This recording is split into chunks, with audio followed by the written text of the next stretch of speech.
wametukimbilia kutoka sehemu tofauti tofauti,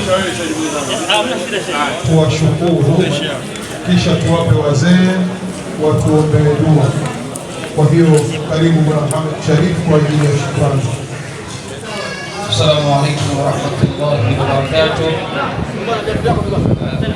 Kwa nafasi ya shukrani, ni vizuri pale ndugu yako unapomwita kwa mwalimu akafungulia ni jambo kubwa sana. Kwa hiyo Juma bin Suleiman Mkumi ambaye ndio mwenyeji wetu hapa amesema nitoe shukrani kwa ajili yake. Kwa hiyo anatoa shukrani yeye na familia yake na wazee wake ambao wako hapa. Wanawashukuru wote ambao wamehudhuria katika tukio hili. Allah awalipe heri kwa ujio wenu. Na muda huu si wa kusema maneno mengi au kuongeza chochote zaidi ya shukrani.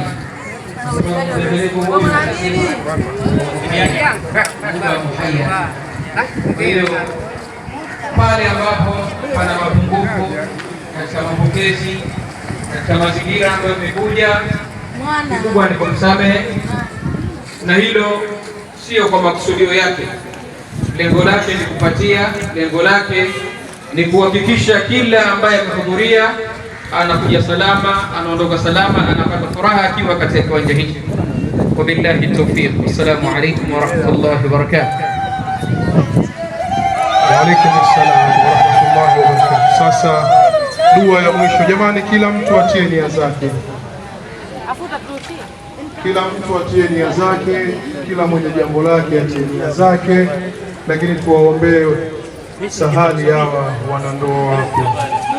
Baba Mzee Mwinyi utie fatha, tamaliza dua kabisa.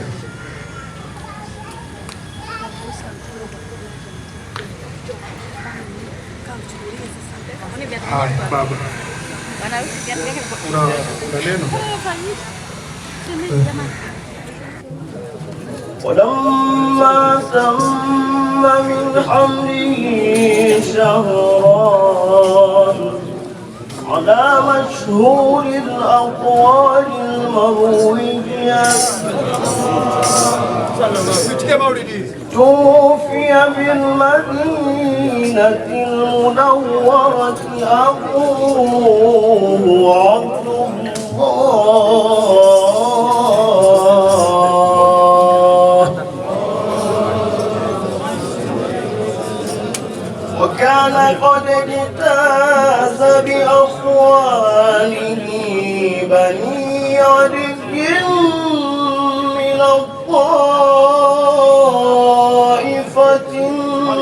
النجارية، ومكث فيهم شهرا سقيما يعانون سقمه وشكواه. لما تم من حمله على الراجح 9 أشهر قمريا، وآن للزمان أن ينجلي عنه صداه.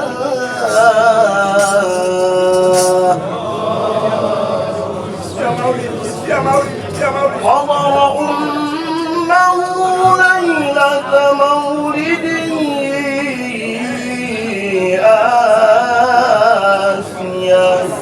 آسية ومريم في نسوة من الحظيرة القدسية، وأخذها المخاض فولدته صلى الله عليه وسلم نورا يتلألأ سناه.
Ndugu zangu wote, kama alivyotutambulisha kwamba kuna bwana harusi mpya na bwana harusi wa zamani, lakini kuna bwana harusi watarajiwa.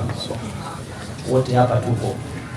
na huko ndani kwa hivyo kuna biharusi wapya na biharusi mpya na biharusi wa zamani na watarajiwa. Allah subhanahu wa ta'ala wote watafikie waume wazuri na wake wazuri. Amen.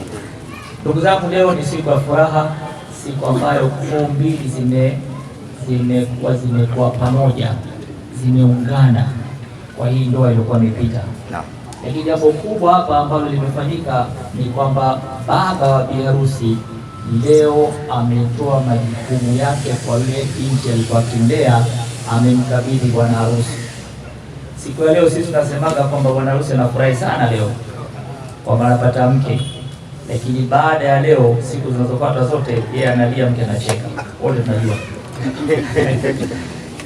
Lakini ndugu yangu, bwana harusi leo umekabidhiwa dhima, yaani hiyo binti sasa hivi kaja kwenye mabega yako. Hata Allah subhanahu wa ta'ala riziki yake alikuwa akipitisha kwa baba yake, sasa ataipitisha kwako kumfikishia yeye. Kwa hiyo ndugu yangu, wewe pamoja na mabwana harusi wa zamani akina sisi na watarajiwa, naomba tufahamu majukumu haya sio ya kula na kulala na nguo tu. Hayo hatutaulizwa siku ya Kiyama. Siku ya Kiyama tutaulizwa kuhusu dini ya huyo uliokuwa majukumu yake. Kwanza kabisa nataka tufanye juhudi kubwa ya imani ndani ya nyumba, tupambe sisi sifa ambazo zitatengeneza akhera zetu. Unapopamba nyumba kwa dressing table, kwa kabati, kwa sofa nzuri na nini na sasa gani, lakini kupamba nyumba kwa amali. Kwa kwanza kabisa tangazo ya Allah subhanahu wa ta'ala sana katika nyumba. Chochote katika nyumba kikifanyika amefanya Allah, si baba fulani, sio mjomba, sio shangazi. Allah peke yake ndio mfanyaji. Mazungumzo haya yaendelee sana, muda utoshi tungefungua jambo hili, lakini mazungumzo ya kutangaza ukubwa wa Allah subhanahu wa ta'ala sote tunajua. Mbingu kaomba yeye, ardhi kaomba yeye, riziki analeta yeye. Kila kiumbe aliyekuwa duniani hapa anakuwa anahudumiwa na Allah peke yake. Mahusiano yetu ya ukweli ni mahusiano yetu pamoja na Allah, lakini mahusiano mengine yote sio ukweli. Nyumba yangu, gari yangu, nani wangu, nguo yangu, nini yangu, mpaka moyo wangu, macho yangu, masikio yangu, yote haya sio ya kwangu. Nitakapokata roho, yote yatanikataa. Nitabaki na Allah peke yake. Allah alikuwa na mimi, yuko na mimi na atabaki na mimi. Kwa hiyo tuzungumze sana kwa Allah subhanahu wa ta'ala ndani ya nyumba. Lakini pili, sunna za Mtume wetu sallallahu alaihi wasallam tuzihuishe.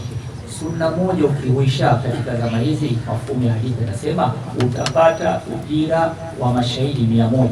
Lakini wakati wote unaohuisha sunna unahesabika katika ibada. Mambo manne kila mtu anafanya, awe raisi awe mtu wa chini kabisa, anakula, analala, anakwenda chooni, anakunywa. Haya mambo manne kila mtu anafanya. Wewe badilisha katika sunna, inakuwa ibada. Utalala usingizi wako ile umelala kwa utaratibu wa sunna, kila sunna uliohuisha mara mashahidi 100, lakini usiku wote mpaka unaamka ibada. Umekwenda chooni, kila sunna utakayohuisha katika kuingia chooni mara mashahidi 100, lakini kipindi chote uko chooni ibada. Ufikiria dini ilivyokuwa nzuri hii, mpaka chooni unapata ibada, kulala unapata ibada, kula unapata ibada, kunywa unapata ibada. Lakini vile vile kuna sunna nyingi sana. Lakini vile vile tujitahidi sisi tusimamishe swala sisi wenyewe, akina mama ndani ya nyumba, lakini akina baba na watoto wakubwa msikitini. Swala ni funguo. Swala inakuwa wewe unafanya communication au unaungana na Allah subhanahu wa ta'ala moja kwa moja. Kama vile unapata shida unatoa simu unampigia fulani, basi swala ndio kumpigia simu Allah subhanahu wa ta'ala. Tutengeneze swala zetu. Swala kuna kuswali kama ada, lakini kuna kuswali swala ile ambayo Mtume Muhammad sallallahu alaihi wasallam amefundisha, kuanzia udhu wake na swala yake. Tujifunze. Sasa hivi hapa tukisema bana mtu mmoja hapa au tuchukue mtihani, nipe nini maana ya tahiyatu mwanzo mpaka mwisho, tutakimbiana. Subhana rabbil azim hatujui, subhana rabbil a'la hatujui, so tufate vile maana yake hatujui. Sasa tujifunze, tujifunze swala zetu. Lakini vile vile pamoja na hayo tujifunze elimu ya dini. Elimu ya dini, ndugu zangu, elimu ya dini ni fardhi kwa kila mwanamume wa Kiislamu na mwanamke wa Kiislamu. Haikubaliki amali yoyote kama elimu yake hakuna. Pamoja na hayo tumshukuru Allah subhanahu wa ta'ala, dhikri za asubuhi na jioni, kusoma Qur'ani. Qur'ani na haki 5. Haki ya kwanza kuamini kitabu cha Allah, haki ya pili kujifunza, haki ya 3 kuisoma, haki ya 4 kuisoma sawa sawa. Kuisoma sawa sawa hapo qul huwallahu ahad, ukitoa kafu hapa unasema sema Allah ni moja, lakini kafu hiyo kama unitoa hapo ukasema ile kiafu ndogo ile qul huwallahu ahad, manake kula Allah moja. Sasa wewe ukifanya uvivu tu hapa katika Qur'an tayari ushabadilisha maana. Usome Qur'ani sawa sawa, hii ni haki yake 4, lakini haki yake ya 5 ujua maana yake.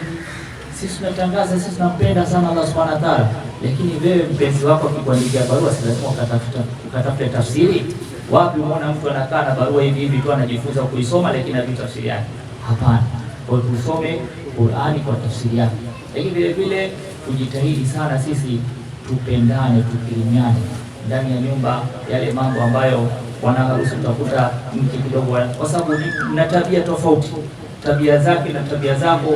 Sasa mnakwenda kugongana, wewe miezi 6 mwaka mtakuja kujuana. Wakati wa kujuana pale mtagongana mpaka kuna ugomvi unatokea nini, lakini uwe na subra, uwe na mahaba. Yani wewe ukitaka kumshinda wewe kubali tu, haya kama umeshinda unachosema wewe sawa sawa. Baada ya kishatulia ndio mfahamisha, najua pale mke wangu ulikuwa unachosema pale ulikuwa unabisha, lakini jambo lile liko hivyo. Tayari kashatulia hasira zake, kashashinda pale, ndio alikuwa anataka ushindi. Sasa unamfahamisha, utaishi maisha mazuri. Sisi na miaka 30 katika ndoa na vile vile Allah akatujalia tuna wake zaidi ya mmoja, sitaki kusema wangapi. Kwa hiyo uishi naye kwa nani, kwa mahaba na vile vile kwa ikram, lakini vile vile kujitahidi maisha yawe mepesi. Maisha mepesi hayana kesi kwa Allah Subhanahu wa Ta'ala, bali yana baraka ndani yake. Mimi nimpongeze sana Sheikh Juma.